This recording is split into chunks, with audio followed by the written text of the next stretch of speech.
Fanzone, united by the game, powered by Moore's World of Sport. Welcome to Fanzone, your hottest and latest destination for all Zimbabwean sport. We're bringing you passion, drama, and non-stop action, all happening here in the Fanzone studio. My name is Sips. And I'm Steve Vickers. A weekend of penalty shootouts in the first round of the Chibuku Super Cup. 4 of the 6 ties played going to shootouts, including Dynamos. Does the trophy belong to them, as they've got 3 wins in the space of a week, as good times are rolling at Dynamos? We saw one of the goals of the season, Nigel Martina for Moors, who are back on form now. Lots to dig into on the show again this week, and great guests. So we are joined by the most capped warrior ever, that is defender John Phiri. Welcome, John. Thank you, Steve. 107 caps. Yes, of course, 107 caps, Steve. Wow, and the olden days better than the football of today? Steve, if you were to see what is happening today in our football, you quickly revert back to old days and say, it was better those days because things were moving smoothly. But right now, we don't know what is happening to our football. Are we going back? Are we going front? You don't know. You are just stagnant there. And you know, the banning of the ban that we got from FIFA, I think it has made things a little bit difficult for our league. Yeah, well, lots to dig into with John Phiri. Was it better back in the days of the Dream Team? We'll talk about that. Also with us, Simba Chiminya, Star FM sportscaster. Welcome back, Simba. Thank you very much, Steve. Nice to be back on the show. Great to have you with us. It's going to be an interesting one, Sips. Yeah, well, with so much happening over the weekend, let's dive into the Chibuku Super Cup results over the weekend.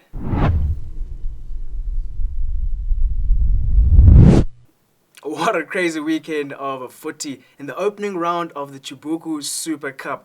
Definitely the underdogs ran rampant in the cups. You know, you had Manika Diamonds knocking out FC Platinum, Bakita Minerals knocking out Tal 1, and even Dynamos knocking out Zimbabwe at their home ground, Wadzanai. Steve, that was a great match. It was surprising to see Dynamos coming out on top. Yeah, Dynamo showed character, winning on penalties as they did in the preliminary round as well.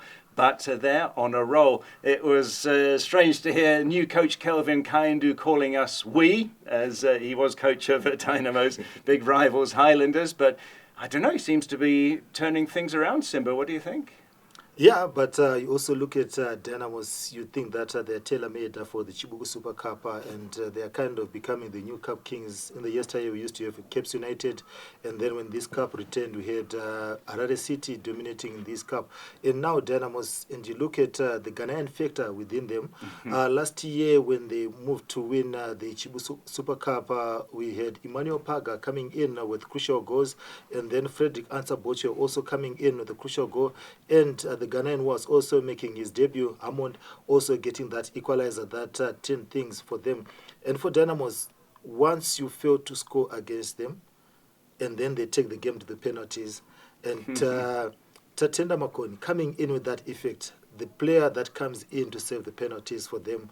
You did the duty for them in the preliminary round against Yada, and this time around against Simba Bora was also effective in this. So for Dynamos, I don't think you don't need to give them too much room. Never underestimate them that they are struggling in the league. When it comes to Chibuku Super Cup, they've shown everyone else that they are tailor-made for this cup. Yeah, they really pushed on in the second half.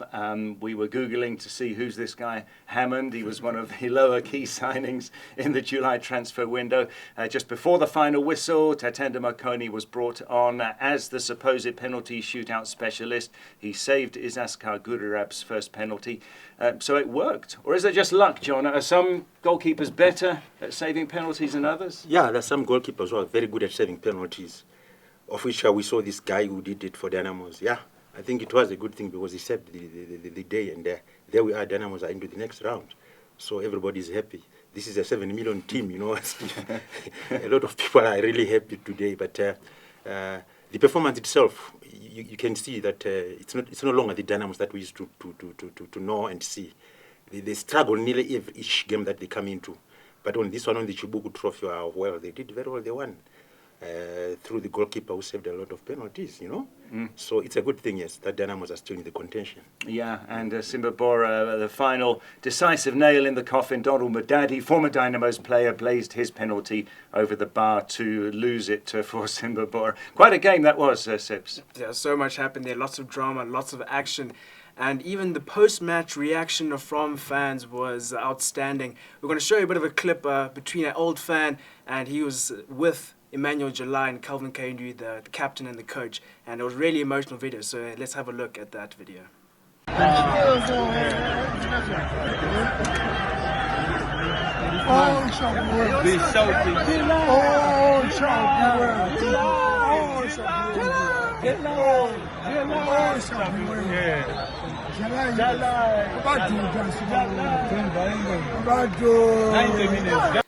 And then, so what a great reaction. He said, "It shall be well, it shall be well." 3 wins in 7 days from Dynamos. Of course, 2 of those matches weren't a part of the PSL, so they're still in the relegation zone, but maybe a breath of relief and some hope, some light at the end of the tunnel for the Zimbabwe fans.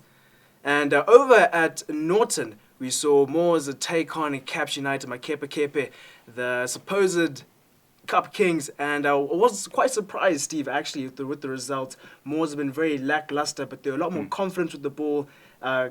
Caps United underwhelming their strikers, Chris Magalo not performing, and a 2-0 win for Moors. Yeah, sure. I mean, 5 games without a win in the league for Moors, so they really needed this one. Absolutely brilliant goal that we saw from Nigel Matina. Even when we get to November, this will go down as a leading contender for goal of the season. It was unstoppable, a rocket from 35 yards out. Not only that, though, technically he picked up the ball just inside the opponent's half, ran with it, past an opponent, and then he unleashed. That was brilliant. If it wasn't for that, we would have said Arthur Bander's goal was absolutely superb as well, which it was. That was closer range, about 20 or so yards out from the right side, and he smashed it in as well. Absolutely brilliant goals, and you've got to say Moors deserved it for that. Yeah, they did. They needed this win. You could see the reaction from Lloyd Matassa, ecstatic. The bench really were up on their feet.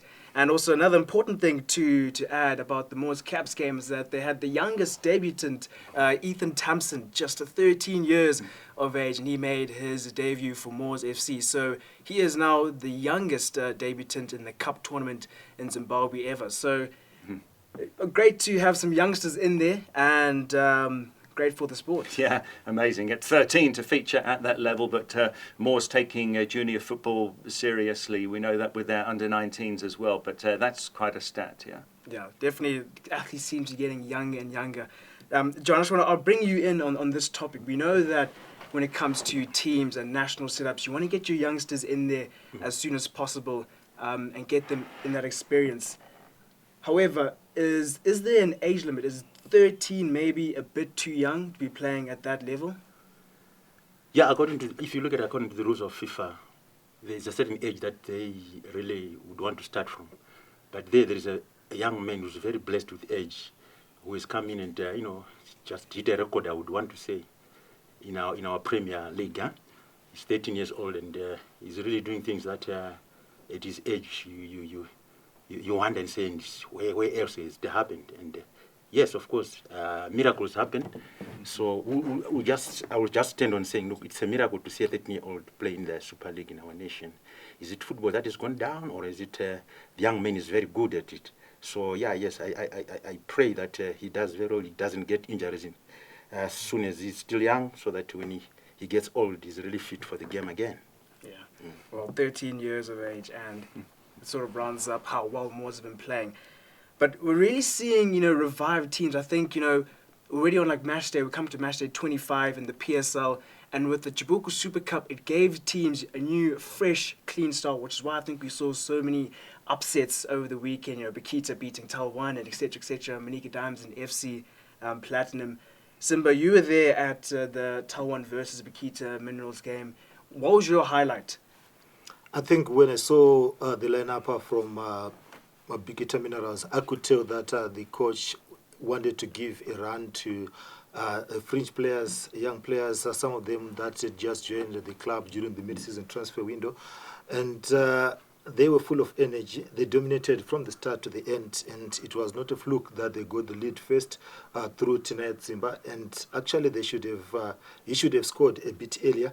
And they had so many chances, but one player that was most outstanding was Keith Mate, a midfielder who was signed from Chapungu during the mid-season transfer window. He was really dominant in midfield, and probably he was just saying to Tewan, I was here in Guero, you didn't see me, because he went for trials at the start of the season, but he was deemed excess baggage, and he went to Chapungu, and then from that he came back and destroyed Tewan. They were really dominant, Bikita Mineral, the youngsters, and some of them did not have even time, to settle within the team. They were just thrown into the deep end, but they delivered. And looking at Bikita Minerals, where they are, even in terms of the struggles on the log standings in the league and also financially, but they cast everything away and delivered on the day. And of course, it went to the penalty shootout, but they should have won the game in regulation time. Well, so 6 out of the 8 games have been played in the opening round of the Chibuku Super Cup. Still waiting on ZPC versus Kariba and Highlanders Herentals. But Steve, let's take a look at this list of the teams that have been eliminated from the Super Cup so far. You have Simba Bora, FC Platinum, Talwan, Caption United, Greenfuel, and Ngezi. So 3 teams out of the top 5 already knocked out in round 1. Yeah.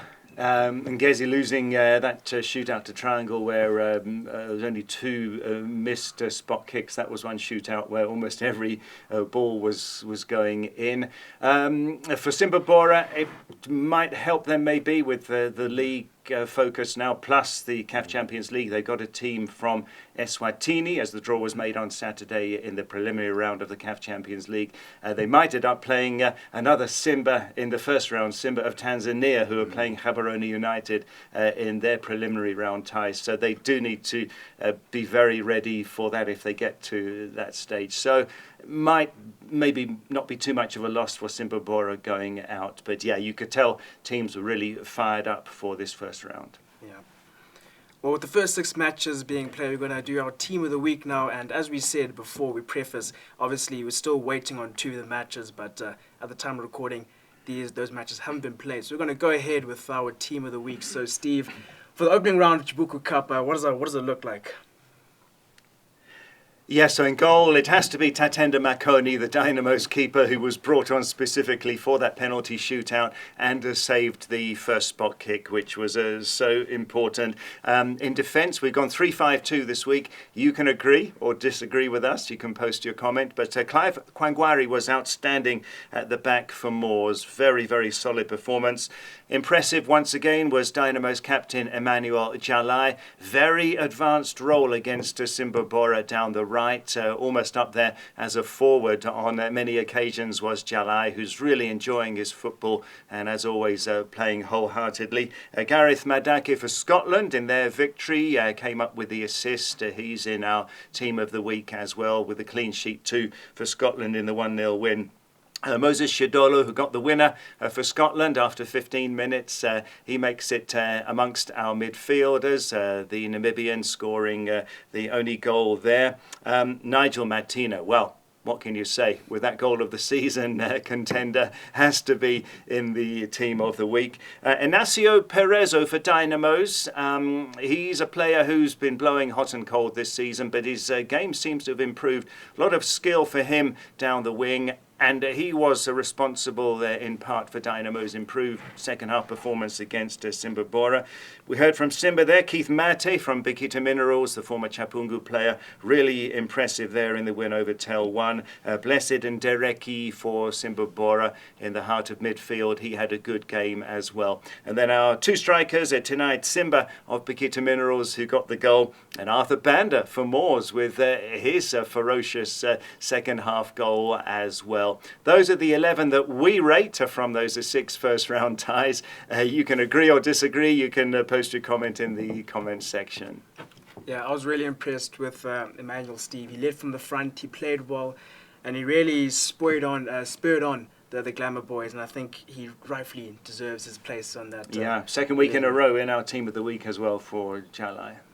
Yeah. Just to build on Steve's opinion here, is that this is our team of the week. We have a team that we curate and build it together, but we obviously can't get to every single match in the PSL. So sometimes there might not be players from a specific match, but it's also just our opinion. Our opinion isn't more right or more wrong.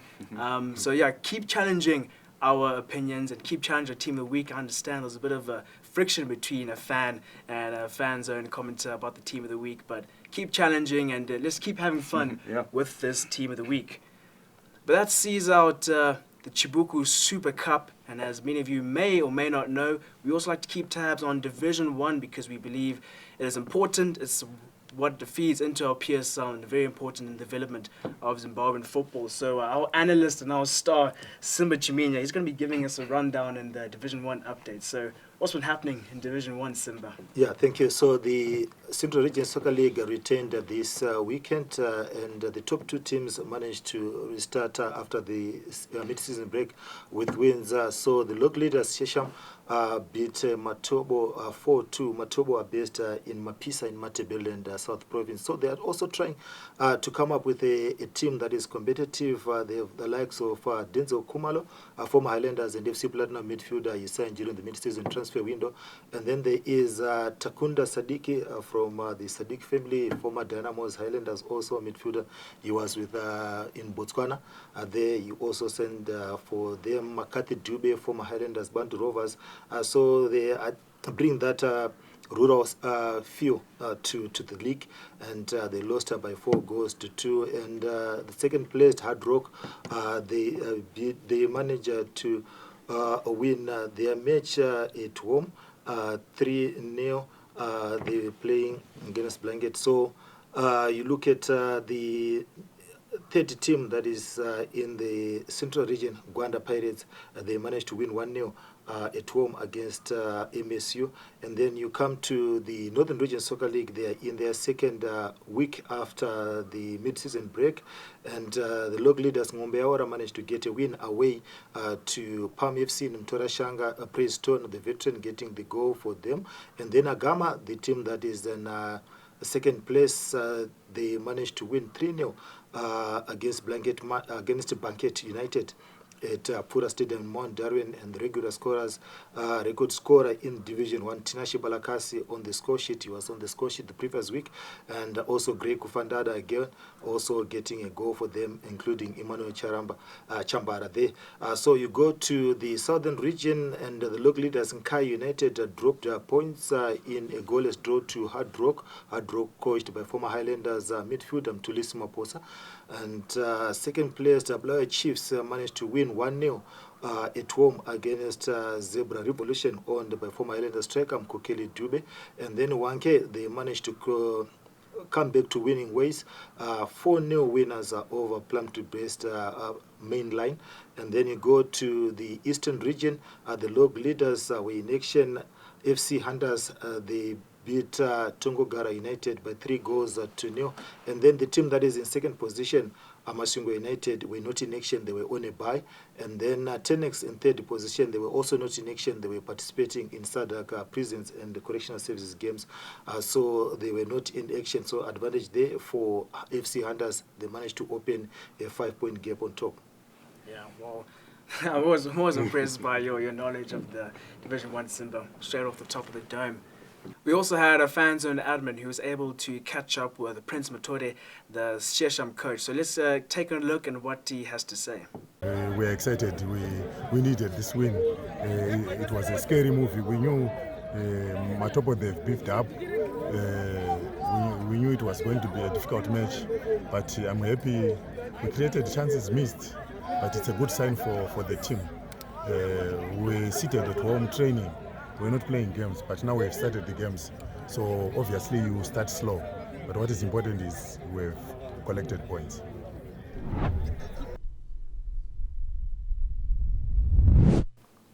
Match day 25 coming up this weekend, and after a stellar opening round of Chibuku Super Cup, who knows what this weekend has in store for us? First match we'll take a look at is Highlanders, the Maboso, taking on Tal 1, who will be reeling after that second loss, after their loss to Bakita Minerals. I think, Steve, we're going to see a spurred Highlanders team. I'm going to give it to Highlanders. I think they've got the upper hand at Barber Fields as well. I'm going to give it for them. Yeah, should be an open game, should be exciting. Highlanders losing Matthias Chiwetu, who started for Scotland last weekend. So that's obviously a bit of a blow for them. But Tel One, who were right in the picture, weren't they, just 3 weeks ago? But they've dropped down now, so they've got everything to play for as well. I think this should be an exciting contest with plenty of goals. They'll still be looking to unleash Washington Navaya. He's still amongst their squad. Not going to go to Durban City. We'll talk a little bit more about that later. And I think for Highlanders as well, Reason Sabanda might be their guy who might step to the plate. But so much to play for in that game. And then also looking ahead is Moors versus Simba Bora at Ngoni Stadium. I'm still not convinced by Moors' performance. Yes, they had a good weekend. Of course, you can't deny that. But can they keep it consistent now that we're back to the PSL, back to the match days? I'm not quite convinced, but I think Simba Bora will also be, taken aback by their loss. So I'll give it a draw. I think a 1-1 draw. Yeah, I'll take Moors to edge that by 1-0. The fans have been amazing all season at Ngoni Stadium. They never gave up. They were there in numbers this past weekend for the Chibuku Super Cup game against Caps. So it's a big factor for them, the Norton community. But that is a tough game. That really is going to be a tough one. Simba, what do you think? What are your predictions for that match?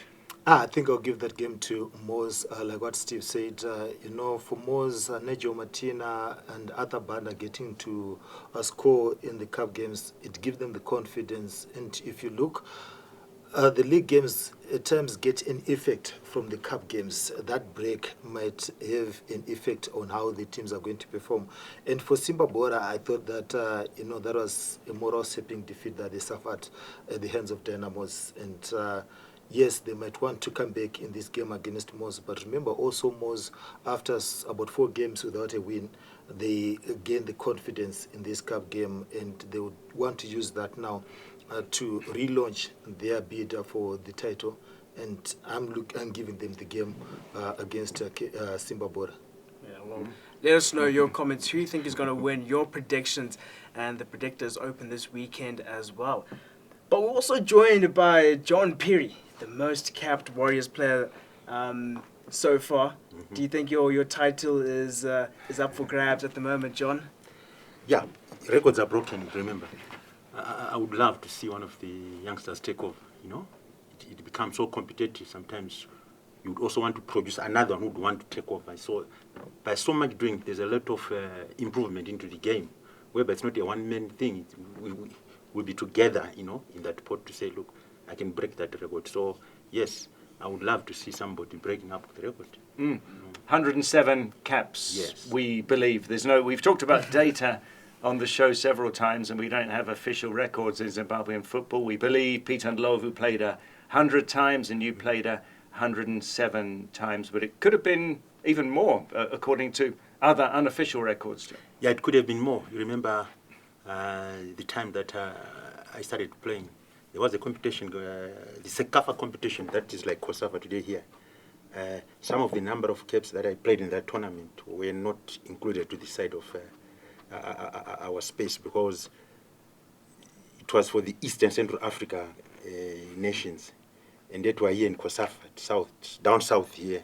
So they were subtracted I had 118, and 11 of them were subtracted to 107. Wow. Yeah. Okay, let's go down memory lane then. You were a star of the Dream Team, but even before then, soon after independence, 1981, you were playing alongside legends like Sunday Chidzambo, or Sunday Marimo, as he was then. Yes. Yeah, I played alongside Sunday Marimo. He was the captain of the national team that time, and I was still young. He taught me how to, position myself. I learned a lot from him as well, because I saw how he played, and some of the tricks that he did, I also wanted to do them, and my game improved a lot of times. Yeah. So, yeah, I had the privilege of playing those guys, and they were, up there because we were youngsters, and them were above us. So you could, really see and watch and check whether are you in the same process with him. Yeah. And then there was Joel Shambo. Oh yes, Joel Shambo was now the age group. That was before this, after the Sundays. Yeah. I was from the under-20s, and we're now joining the Joel Shambos, Tixem Tizwas, Ndundumas, the David Mwanzas. Yeah. there was a lot of talent that time that if it was today, I could say, look, would have qualified long back, even the World Cup itself, because of the talent that was there. Also looking at today, matching that talent, sometimes there's a big gap, Steve. You feel like as if clubs are not, developing their players to come at that level. So there's a lot of gap that we need to develop. There's a lot of players that we need to fill in those gaps so that we have a strong national team. Yeah. Moses Chunga? Yes, Moses Chunga is exceptional. He was one of the late youngsters who came in as well to join us. He came in strong. He was good. He was out of this country, you know. I would rate Moses Chunga that time a little bit closer to the, if it was, are we comparing like the Maradonas and the Lionel Messis with our own Maradona? Sure. It was Moses Chunga. Sure. Yeah, he had the skills, he had the strength. He was very technical. Yeah, he was up there. Yeah. Nobody could match him. So yes, it's a pity that those type of players are no longer like being found in this type of time. Yeah. Because we are not producing the development now. I cannot see it very clear to say, look, yes, there's a certain player who's being produced from a certain club and is going to be filling the gap that so and so has left. We are just like stagnant at the moment. Yeah. Okay, we'll come back to that later. Maybe football's different these days. You played with all three of the Ndlovu brothers, Yes. Madinda, Yeah. Adam and Peter. How was that? Yeah, yes, they were good players. Peter was there, he's the king until today. I think he's one of the best players to be produced in Zimbabwe. I believe he has beaten George Shire's record, isn't it? Yeah. So yes, Peter was exceptional. I played alongside him. He was a good player. We also learned a lot from him. He was very disciplined, very quiet in the camp. He never spoke. He spoke with his feet. So yes, Peter is exceptional. Tell us about a couple of the heartaches of the Dream Team era. The stadiums were full. The National Sports Stadium was full. There was loads of sponsorship billboards and banners all around. The buzz was amazing, but the Dream Team couldn't qualify for the Africa Cup of Nations. Tell us about 1992 qualification when we played Congo Brazzaville at home and a late blunder from goalkeeper John Sibanda. John Sibanda, I mean to say, yeah. Yeah, yes. I think we're the worst enemies of ourselves, Steve, because we had a very good team to make us qualify on that day. But because of the blunders that we witnessed on that day, we're at home with all the support. Like you said, that the stadium was full to capacity. Yes, it was. There was very good money to take home. The association had promised us, yeah. But because of our own blunders on that game, I think we failed to qualify. Not because we were beaten on the game, but it was our own blunders. We beat ourselves. It was in the national team. It was in the stadium, national stadium, with all the support and everything was behind us. But we failed to qualify because of our own blunders. Yeah. The ball went over keeper. Yeah, he held the ball, and then I don't know what happened. He spilled it into the net. Right. Yeah. So. Yeah.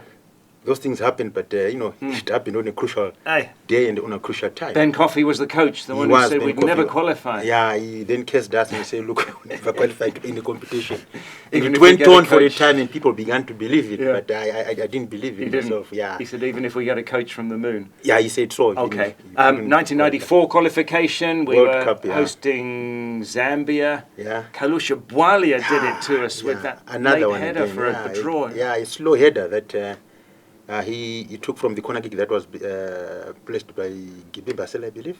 Yeah, and then he had to head the ball to the far corner of the net. But it was just a simple header. Yeah. Bruce just damned it and then he just stopped. Thought maybe he was going to be going for it. But he damned and then he stopped. So that ball just went like, slowly into the far net. Yeah, and I can still see it. It was very bitter, Okay, yeah. But the guys in the last few years have qualified 5 times for the AFCON, so how can we say football was better back in those days? Yeah, a lot have been said about that. I've heard on the social media that the better team was the team that is now. Of course, they qualified, how many times? 5 times? 5 times. Yes. Yeah. Unlike us, our time, we never qualify to a competition like AFCON competition. But it was fewer teams in those yeah, days. it was fewer wasn't it? teams in those times. It was very difficult. But we put Zimbabwean football on the map. Remember, we're from our independence. We're just Zimbabweans, unknown with other nations. But when we began to play football, began to come to those levels, to those competitions, AFCON competitions, we're now being recognized in Africa. And we made a name for ourselves as Zimbabwe. Remember, one time in Africa, we're number 7. Yeah? And then in the world, we're number 47. It was a great achievement. Yeah, you couldn't throw away that. But because of that, we didn't qualify any of these competitions. Then it became a problem with, you know, with the people that love the sport itself. That they were beginning to compare which era was better than. So the one that qualified, they say it was better. We were a win away from Cameroon from We were making it to the 90 minutes away World to Cup. go to the World Cup. And there was yes. only 3 places for Africa Yeah, then, yeah, it was very tough, yeah. Yeah, and we were beaten, but not beaten on the field, but we were beaten because I believe football was played somewhere at the State House there, where the referees were staying. We heard that they were staying at the State House. And what were they staying for? Instead, into a hotel. So, you know, Africa, how it is. You never know what happened. Yeah. And also as well, John, so you've had your time in the Warriors, and now you can look back and observe this new generation of Warriors. And what we've seen over the years is that a lot more international Zimbabwean players are being brought back into the Warriors squad, whereas in your day it was a lot more local talent. What are your opinions on Zimbabwe bringing the international players into the Warriors camp? Is it too many, too much? Are we not doing the right things? What are your opinions? I think for now, I still go back to FIFA banning us. Remember, we're only stagnant. For years, I think 2 years or so, we're banned. But these other guys that are foreign players were competing in their league. So I think we are taking it from that because we were, you know, banned, and then now we're back. But these guys were competing in their clubs, like in Europe. So we tend to say, look, they are better than our own players here at home. And also, if you look at our league right now, it's very difficult to say, look, we are improving from, you know, the band that we're in. It seems like we've just gone down, but football in Zimbabwe, I don't think we're up there like now, unlike before, you see. So yes, we're tending to say those players in Europe are better than the players here in our league. That's why most of the big numbers are coming from. It is because they're in Europe, they're well polished, and so they come here and play for us. But I still have a question. I've seen those players come from Europe to compete in our national team. You look at a player like Kama Bilad. He stands out to be better than them, but they're from Europe. So you still again wonder to say, look, why can't we really develop here in our own country so that we produce a better national team? Yeah. So that's the question that I still have for Zifa. Yeah.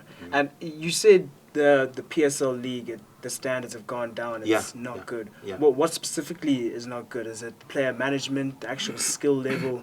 What are you viewing? It's both. It's player management, the skill levels, even the talent. It's not being scouted very well like before. We used to have players from outside, but today it's always like we are in towns alone. We don't go out there in the rural areas to scout better players. In the mines there, you know, you remember when teams from the mines, Isco Steel, Rio Tinto, Mangura, and everybody, but players came from there to come and form up our national team. But these days, it was like Spulawayo, Harare, and a bit of Kwekwe here, there. But we are not scouting the entire nation to look for talent. There is talent out there, whereby I think if we were to scout better, we would produce a better national team today. Okay. And so obviously this is how you feel. Have you ever considered a coaching role to maybe help and aid in this facility, since you feel so strongly that Zim development, the football needs to improve? Should you also not be a part of the development, if that's how you feel? Yes, I would love to be in the development part of our nation. To advise, yes, I would want to. Yeah, but to be a coach, I don't think I would be a good coach. Oh, there's so much pressure being sacked and all that. So yeah, I can advise if need be. Yeah. But if you look in the 80s, you was Rio Tinto. Football was different then, wasn't it? Yeah, it was different. The fans paid to come and watch skills and individual skills. Yes. Now we've got much more of tactical play, playing it out from the back, and the job is to get 3 points more than maybe to entertain the fans. Football's different, isn't it? Yeah, it is different. Today's football is like a computer, like you're playing it from the computer, then you're taking it from the computer into the field. But yesterday, it was a game that could play for points, to win early, to collect early points, than to build, and then you build slowly towards those points. Today, football is like you're playing it on a computer. It's no longer like the players themselves playing it into the field, because you want to really start from A, B, C, D. Yeah, but before, you remember that you could start a move from the back, whereby you could play football from the back into space, and then somebody running faster than the other one could just collect the ball, and there is a goal. You've scored. 2 players could score, but today you have to start from the defense, build up into the midfield, because that's the football that is there today. So yes, I think football is a little bit changed. Yeah, you need to have people that are, you need to have players that are very skillful. Yeah, very technical. So if you've got an individual genius like Moses Chunga, today, could you build a team? Could you build a Warriors team around him? Yes, I could. These days? Yes, I could build a team around Moses Chunga. Yes, because he was very technical. He was talented. He had everything on him. He could bend the ball like never before, which I think today very few players are matching him. We look at the comers. Very good ball dribbler. He creates space for others. The Musona is the same, but if it comes to dead ball situations like before, I always come back to say Moses Chunga was the best. Yeah. Okay. What about defenders like yourself? Some people are saying it's harder to score a goal these days because defending is better, and we get a lot of low-scoring games in the local PSL. Are the defenders better now? No. It's not that the defenders are better. We don't have better strikers, Steve. Strikers like Sheikh Mentaura. If you saw Sheikh Mentaura before, he was a hungry player for goals. He could just get a goal from nothing, and he was hungry for goals. But today, you see, you look at these youngsters playing. They will pass the ball from him, coming back to me. He holds the ball, and then when he moves to try and shoot, you end up saying, "Look, but what really was he trying to do?" Okay. Yeah. But now we'll shut out Shaki Tauro these days. Yeah. We'll put defenders on him and shut him out, won't we? With the way football's played now. I believe he could maneuver to try and get a goal for himself. He'd still do it. He was hungry for goals. Yeah. Well. We've spoken about how there are a lot of international Zimbabwean players who play overseas, and you also did. You played in South Africa. You also played in Poland as well as Zimbabwe, obviously. Out of those 3 countries, which country had the best football setup in your experience? It was in Poland where I witnessed the best setup of football. It was in Poland, but you were there for the shortest amount of time. Yeah, I was in Poland. It was a different league, like our league. It's very physical, and also they like players that are very technical. You have to be very good at ball control, ball movement, and also bending the ball like Beckham does it. They look for those type of things in a player. So yes, I think in Poland it was a bit high there. And what should the PSL adopt from that Polish league? I'm sure it's changed now, but from your day, what do you think could be transferable into the PSL league? I think the way we start our games, the way they build up to the game should change in us, because we still have that old type of mentality of approach to the game, whereby today things have changed.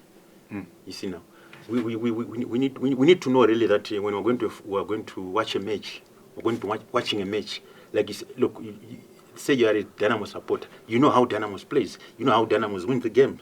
You know how Dynamos will draw a game. You know how Dynamos will lose a game. But today you go there, you don't know what you're going to be seeing. Anything can just happen all of a sudden in the field. Whereby I don't think these clubs, we are really ready for our league to improve. It seems like we're really going down every day. You go to a game, you find teams walking out of the game because the referee is blown for a bad decision, and the team walks out of the field. And then you say you've come to watch a match, you've come to watch the Super League itself. No, it's not. I think we are not yet serious. We need to be very serious. We've got the sponsors, they're watching whatever we're doing. And what do those sponsors say when we walk out of the field and take our own decisions as clubs? Let's just bring in Simba. What do you want to say, Simba? Yeah, I agree with him in terms of the marketing itself from the clubs themselves and those things that you have clubs, the coach urging players to walk off the field of play when a decision goes against you. I think that's amateurish. You can't really do that when you want money to come into your league. And I also feel like what he's saying, that there are things that you expect when you're going to a football match. You also need to know who are the best young players that are coming in within a certain team. But you're not really finding that. You'd want a club, to also start the ball rolling in terms of marketing their own players. Now we have got social media. And a club should also be hyping their own players. And then the mainstream media also takes up from there. And the social media also takes it up from there. But you look at the people that are employed by some of these clubs, getting information from the clubs, it's now becoming more difficult than it was before. And I attest to that during their era or the past era, it was easier getting information about the team or the players that will be coming in. But now it's really difficult. Well, was it better in the old days? You can post your comment. Tell us what you think. Maybe it's finally, John, what does it take to have a long career? What would you say to young players as secret to having a long career in football? Yeah, you need to look after yourself first. You must be very disciplined as well. You must be a goal-getter. You know what you want. You are given the talent by God himself. It's yours, but you need to use it wisely. Because, Steve, again, I always come back. Today you find out the players are not serious with themselves. They're going for a match, but you find out the youngster is smoking. He's going to a game. He's going for training session. Yeah? What does that entail to say to yourself? You're not serious. Yeah, you're not serious. But during our days, we used to be very serious because there was a lot of competition. You could judge yourself seeing another player saying, "Look, I want to be like Effet Lungwe." You mean Effet Lungwe? Yeah. The way he played, you would want to compare yourself with him. But now to get to that ladder, you need a discipline, to be very fit. Eat good, sleep early, wake up early in the morning, go for your sessions, whatever it is. Sleep, eat good, wake up tomorrow, you're healthy. But today, you find the youngsters are sitting on the bridge, they're smoking, they're drinking these things there, these bottles that are coming today. And then you wonder and say, look, but where are we going now? Yeah. So health, looking after yourself, discipline, all these things connected together to make a long longevity in your career. Yeah, and pray a little bit also. Well, thank you, John. It was a great discussion. Definitely ruthless when it comes to your opinions. But with Match Day 25 coming up this weekend, the Predictor will be open and live again. So let's quickly take a look at our Predictor update.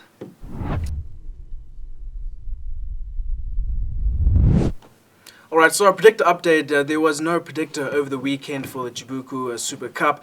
I was also a little bit disappointed, don't worry, but on the other hand, thankfully, there was no Predictor because I would have predicted everything wrong, probably bar Scotland versus Greenfield.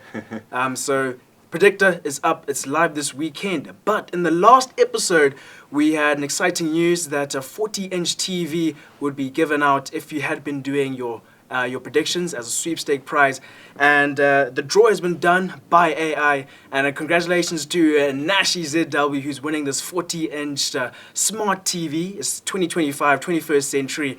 gone are the days of normal TV. Smart TV is yours, 40 inches Nashi ZW. So congratulations to you.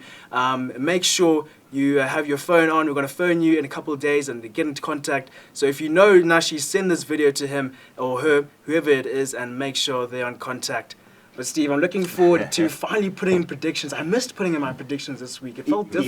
Yeah. But like you say, that would have been a tough weekend if it was on the Predictor. I think maybe there'll be goals aplenty this coming weekend. Yeah, well, there's so much to play for, and even in your Predictor. So fanzone.co.zw, I think we're going to see a lot of new exciting results. Maybe good for your Predictor, maybe not. It's all a bit of fun. Private leagues are up. Boast amongst your family and friends. I've now moved up into second in the Fanzone Admin Predictor leaderboard. So that's our Predictor update, and we're going to go into Beyond the Pitch now.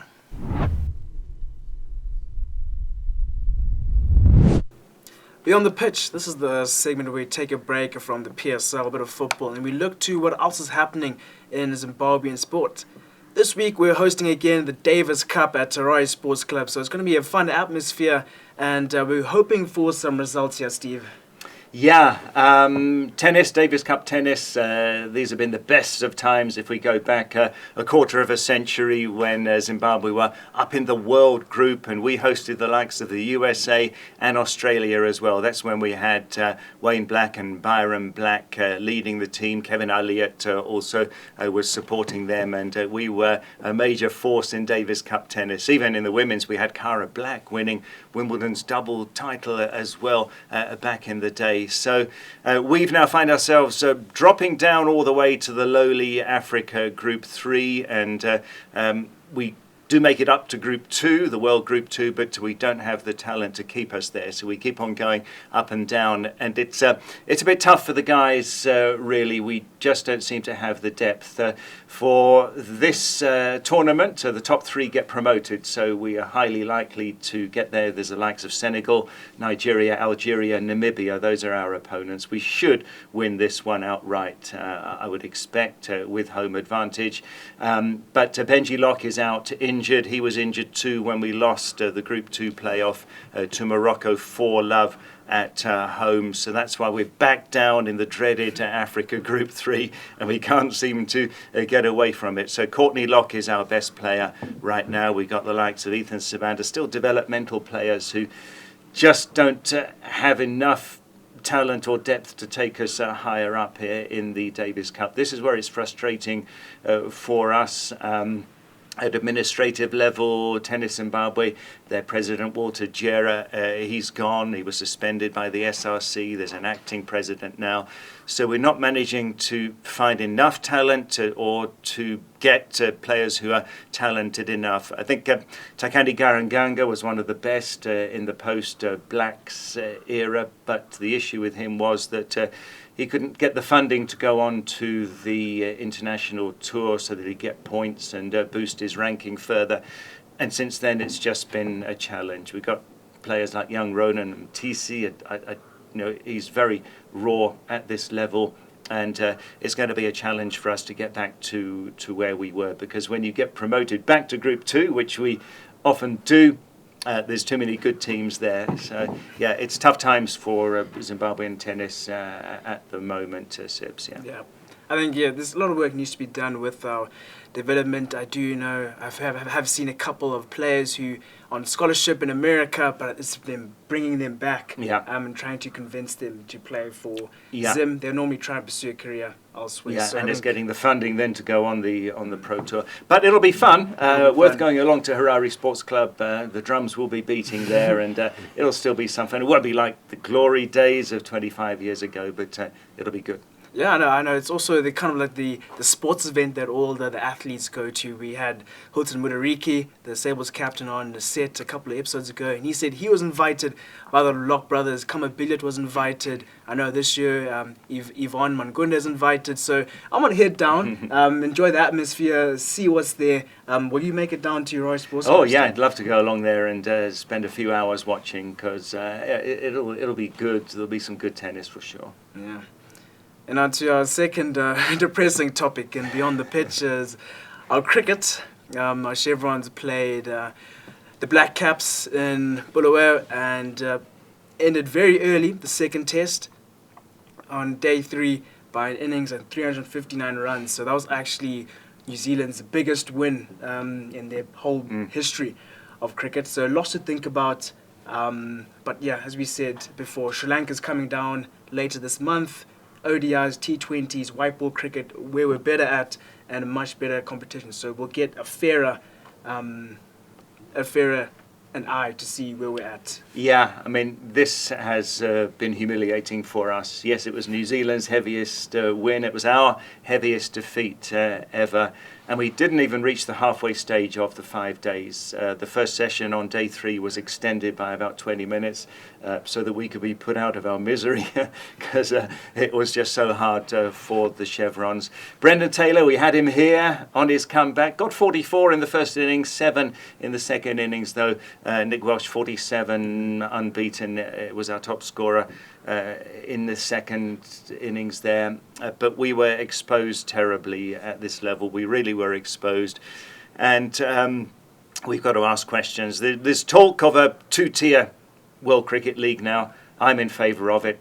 When we played England, there were some positives there that we could take. Brian Bennett with his century.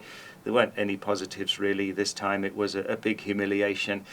And when it comes to Test cricket, we'd be better off playing against Ireland and Afghanistan and Bangladesh, maybe West Indies. But this was a stage way too high for us. And I can't even think of a single positive from this series, really, except that BT came back and it was a wonderful story of redemption that if you missed that episode of Fanzone, you can still go and watch that again because that was such a wonderful story of a Brendan Taylor's comeback. But besides that, this was so painful. Yeah, we definitely a bit of more than we can chew.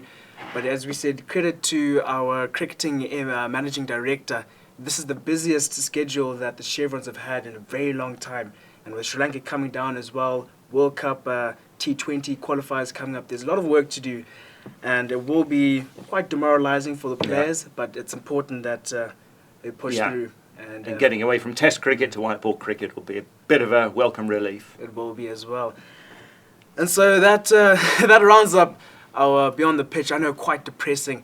But let's head on over to Rooms and Rubbish. We'll be discussing a couple of things there as well.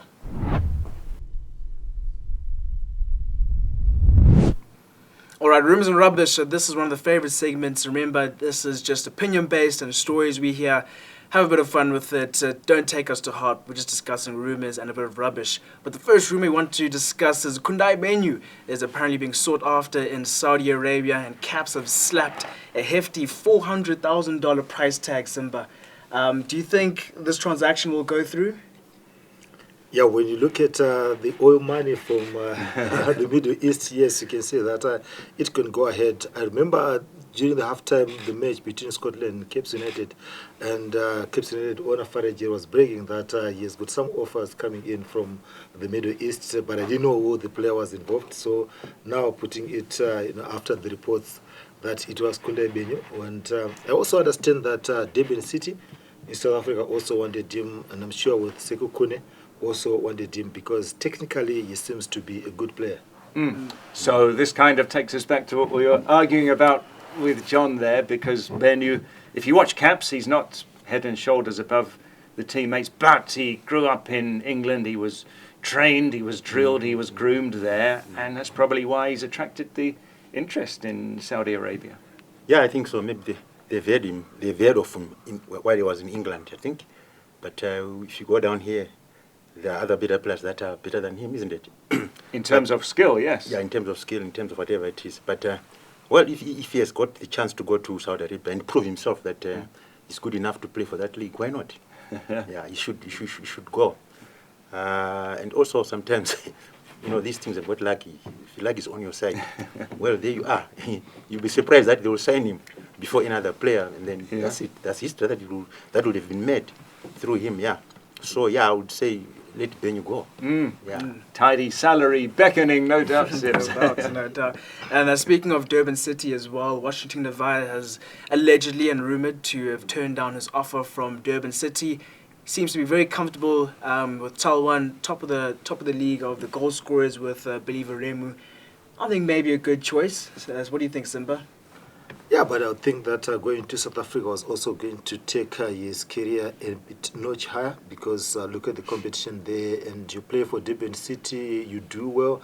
Next probably it's Mamelodi Sundowns coming, knocking on your door. Is it Orlando Pirates or Kaizer Chiefs, or just open other doors? And looking at his age, around 27, I think that was the best time for him to move to South Africa, and then it was going to help him develop better. And look at the consistency that we've seen from our players.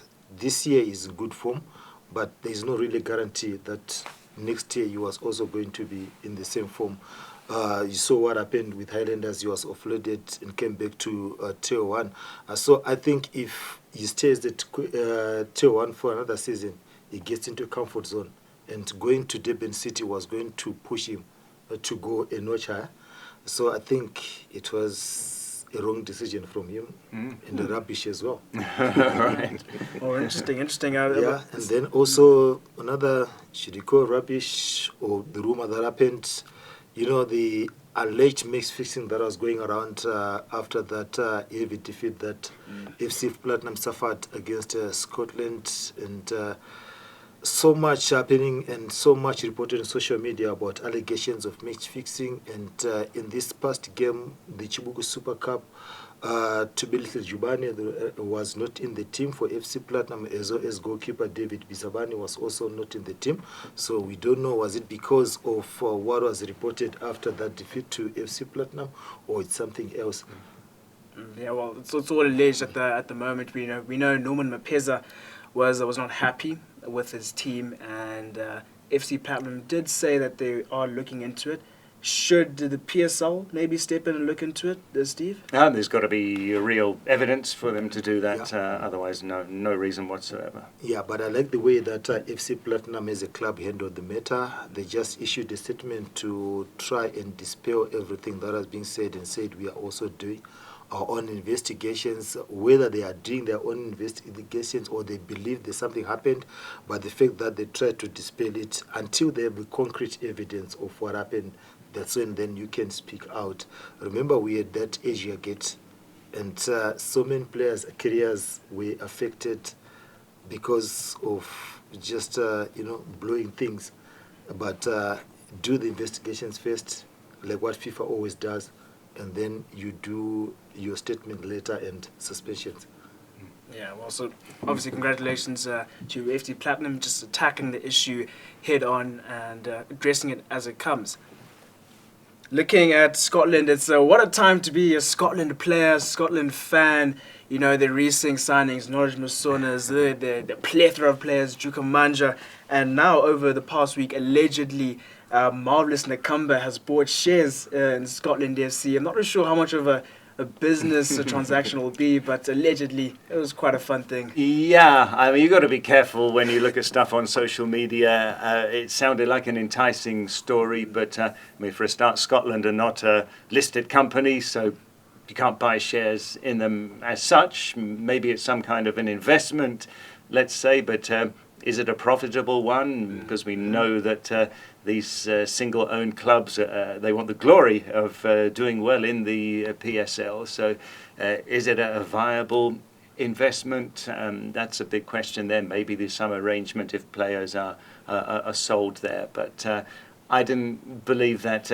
as it was presented in buying shares, no. Yeah. Well, lots to think about there. So that brings us to the end of our Fanzone episode. Simba, thank you for bringing insight on Division 1, your in-depth analysis of Bakita versus Tal1. John, as well, your very ruthless and harsh opinions of what's going on in Zimbabwean football. But thank you to both of you for sitting in the Fanzone with us. Thank you. Thank you. If you've enjoyed this sort of content, remember to subscribe, turn on the notification bell so you're reminded every time we upload a video. Also, head on over to fanzone.co.zw, list yourself with the Predictor, or you can read daily sports articles for your consumption. We're also available on social media, Facebook, Instagram, X, follow our WhatsApp channel. All of those links will be down in the description. But that's us for this week, and we'll see you guys in the next episode.